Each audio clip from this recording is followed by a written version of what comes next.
Hi everyone, welcome to Riding Tiger with Arijit. And as you know, the concept of Riding Tiger is pretty simple. People who have started their own journey in their life, who started their company, who are entrepreneurs, who are change makers, I call them as Tiger Rider. The only solo reason is when you start your journey, it's a never-ending journey as a life of an entrepreneur. Either you ride on the top of it, you have the risk that if you stop, the tiger will eat you. So your business is basically your tiger. You need to keep feeding it. And that feeding part is one of the sweetest things that humankind probably have ever encountered and created. That's money. So you need to keep feeding your business. You cannot just overfeed it. If you overfeed, it will become slow. It will become fat. So a fat company cannot move, cannot decide very, very fast. So a legitimate company which is acting fast and smooth is a healthy company. So finance is a trick which every entrepreneur should understand how to feed their tiger. And guess what? Today I have got an amazing personality, Surender. Surender, how are you doing? I'm fine, Arijit, and just really glad to see you face to face online, and you're looking great. Thank you. Same here. You're looking smart and dashing and sharp, of course, as usual. Surender, why don't you share a little bit about your life journey? I know that you have started your journey and then you shifted out of India. You have actually managed an MNC in a very, very, very lucrative job, and you managed it so well. And then eventually you hopped into the tiger and you started riding on the top of it. And not only that, you didn't stop over there. You started helping more and more people who wanted to start their venture, who wanted to grow and wanted to raise funds. So over to you, Surender. We are eager to listen to your story, please. Thank you, Arijit. By the way, I must say that this caption, "Riding the Tiger," is very interesting, and it has two connotations. One which you explained, and another which I was reading a book, and in that it explained, when you want to enter India to do some business, that is also considered as riding a tiger. And when foreign companies they come, they say, okay, we will teach you how to ride an Indian tiger. So that's how to do your Indian business. So it's a very fascinating connotation, and I love it. And thank you for hosting me on this channel. And I really appreciate your time for this. I must start, just to give you very quick brief on, as you touched upon, my journey into corporate world, and then my shift to this entrepreneur journey has been quite interesting for me. And also it's quite a decision, because, to leave a cushy job where you have done quite reasonably well in your career, and then you take a jump where you are, back to square one, and everything is as good as restart. Though you are now more capable because you have been through these ups and downs of doing business. But, to be real entrepreneur is when your skin is in the game, your money is in the game. Your stakes are high because you are at the peak of your career, and you take a dip in assumption that, things will fall in place after some time. So this was a journey which was, I have been into corporate world for close to 22 years now. And I've rose my ladders from the entry level executive to lead a company as country head and CEO, which was outside India. And I worked with Volvo and Volvo's joint venture company, which is Volvo Eicher commercial vehicle. And I happened to travel quite a number of places, meet a lot of people whom we learned the rope of the game of this business. But in this, and when you are moving around different geographies, different cultures, it gives you a very different perspective that business, yes, business is done in each country, each geography in a different way. But one thing which is very common is the customer. The way you treat your customer, any business, you treat your customer from satisfaction satisfaction to your level, the human tendency remains the same. Every customer. So these are some basic fundamentals in which which actually groomed me to a level where you become so customer centric that you make that as your nucleus for any business strategy which you plan. True. And I can see that you have actually lived in Oman as well as in South Africa, along with India. Probably your career started from India, maybe from Rajasthan, as per my understanding goes. Maybe a company which is called Honda. That's how probably it says from your LinkedIn. And eventually from there, you moved your career path, and that leads to over 2 decades of experience into the corporate world. And when you are shifting from your corporate cozy job, of course, asking someone to leave their CEO's position and then become a founder takes a lot of courage. As per my understanding goes, I will go a little bit into spirituality probably. If we look at founder and CEO, so founder is a concept where someone is creating, just like Brahma is creator of the entire universe. But when we look at CEO, that's a position when you need to act as a protector. Now to protect, you need to act as Vishnu and Shiva both. You need to destroy, you need to create, you need to protect, you need to do a lot of work. And then when you start your own venture, that starting takes a lot of courage to take all these responsibilities into your head and then eventually grow that startup and probably start your own venture. Can you please talk about your own venture which you have started as an entrepreneur, and probably you can share a little bit about what you are doing and what is the value proposition that you have, please. Super. Okay. No, I think you rightly said, the journey of a founder is always a very challenging one. Entrepreneurship itself is a journey which is a daunting task. And, sometimes it's like entrepreneurship. I believe that it's entrepreneurship is living a few years of your life like most of the people won't. It's a very popular saying that so that you can spend the rest of your life like the most people can't. True.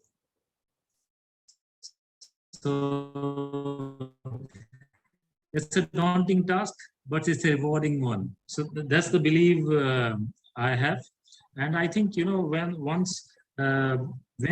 you are on your learning curve, every phase of your life gives you a chance to learn something new, and it also comes with a bit of risk which you have to take, and it is only rewarding when if it's a calculated risk. So it's a journey in which if you don't take risk, you will not be rewarded. So that's the kind of journey I ventured into, and we have consciously decided that we should jump into a space where we can help the new entrepreneurs also into the startup world. So along with my friends, who is also founder of a company called Marwadi Catalyst. They are into the startup world. They are India's one of the fastest growing accelerator. They are not into the incubation space of startups, but not to 0 to 1, but from 2 or 3 to 5 or 6. And I'm a minority stakeholder in that company. So what we have done is we have now close to 35 startups under our umbrella, where we do mentoring. We take up these startups where they are into proof of concept is already been proven, market acceptance is already done, and they are in a phase where either they need some injection of funds, a bit of mentoring, or backend support like backend offices. So we do all this kind of mentoring, and we are happy to share that we are now out of 35, close to 70% of our startups are back in action, and they are doing good. And some of them are real black horses on which we are banking big time. So this is one part. Apart from that, we also, as a group, we found an opportunity to take over one of the existing startup company, which was doing extremely good, which has done revenue in tune of close to 24 crore per annum. And it's a brand into intelligent apparel, and it was into D2C space. So that's an company which we have already taken over. We are in the process of now raising funds for seed fund stage, and this has been a company which is very well accepted products in the market.